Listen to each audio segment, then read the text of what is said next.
Hello everyone, welcome back to my YouTube channel. আশা করি তোমরা সকলেই ভালো আছো। তো সামনে আসতে চলেছে ভ্যালেন্টাইন্স ডে, আর যেটা কিন্তু গোলাপ ছাড়া ভাবা একেবারেই অসম্পূর্ণ।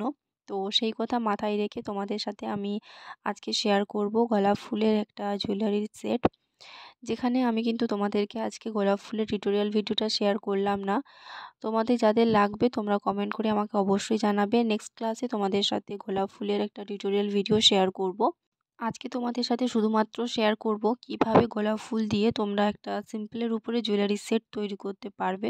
তো থাম্বনেল দেখে তোমরা অবশ্যই বুঝতে পেরে গেছো কিছুটা যে কী ধরনের জুয়েলারিটা হতে চলেছে।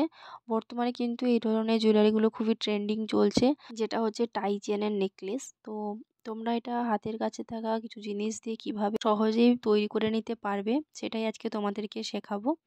তার আগেই তোমাদেরকে দেখালাম কিছুটা কালার করা টিউটোরিয়ালটা। তো তোমরা অবশ্যই বলবে ভ্যালেন্টাইন্স ডে মানেই কিন্তু রেড কালারের গোলাপ, সেখানে আমি ইয়েলো কালার গোলাপ নিয়ে কি করছি। এটা তো একটা বেসিক ব্যাপার, সেখানে রেড কালার করার টিউটোরিয়ালটা তোমাদের সাথে আর শেয়ার করার কোনো প্রয়োজনই নেই। তো ভাবলাম নতুন কিছু একটু ট্রাই করি। তো এখানে ইয়েলো এবং রেডের একটা কম্বিনেশনে আমি এই কালারটা করেছি। তোমরা কমেন্ট করে অবশ্যই আমাকে কিন্তু জানাবে কালার কম্বিনেশনটা কেমন হয়েছে এবং আমার এই গোলাপটা দেখতে কেমন হয়েছে। তোমরা কিন্তু তোমাদের পছন্দ মতো কালার দিয়ে কালারটা করবে। তবে গোলাপটা বানানোর সঙ্গে সঙ্গে কিন্তু আমি কালার করা স্টার্ট করিনি। পুরোপুরি শুকনো হওয়ার পরে কিন্তু আমি কালারটা করা স্টার্ট করেছি। আর যখন এটা পুরোপুরিভাবে কালার করার পরেও ড্রাই হয়ে গেছিলো, তারপরেই কিন্তু আমি টাসেল এবং কিছু কড়ি দিয়ে এটাকে ডেকোর করে নিয়েছি।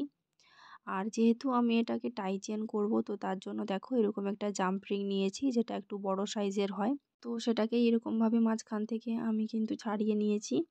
এরপরেই আমি যে জায়গাটাতে প্লেস করব অর্থাৎ মিডিল পোর্শানে আমি একটু গ্লু অ্যাপ্লাই করেছি। আর এরকম একটু ক্লের পার্ট নিয়েছি। এখানে আমি ফেভিক্রিলের যে মোল্ডেড ক্লে হয় সেইটাই এখানে ইউজ করছি।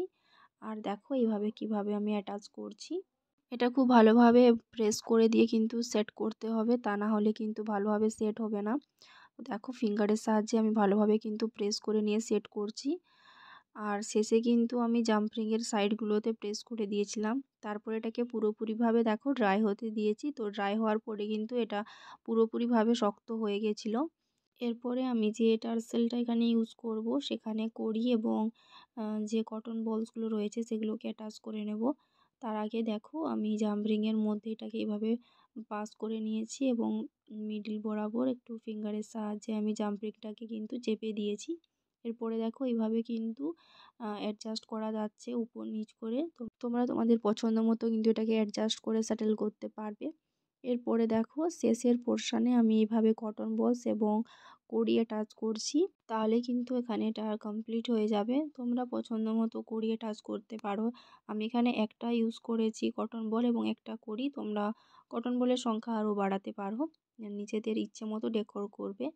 তো এই দেখো এটা আমার এখানে কমপ্লিট হয়ে যাবে টার্সেলটা অ্যাটাচ করা।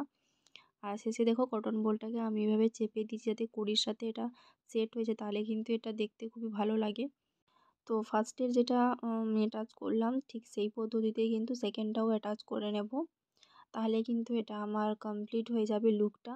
অ্যান্ড অবশ্যই শেষে কিন্তু ভার্নিশ করতে একদমই ভুলবে না, এতে কিন্তু কালারটা অনেক দিন ধরে সিকিওর থাকে। তো তোমরা অবশ্যই কমেন্ট করে জানাবে আজকের এই জুয়েলারিটা তোমাদের কেমন লেগেছে।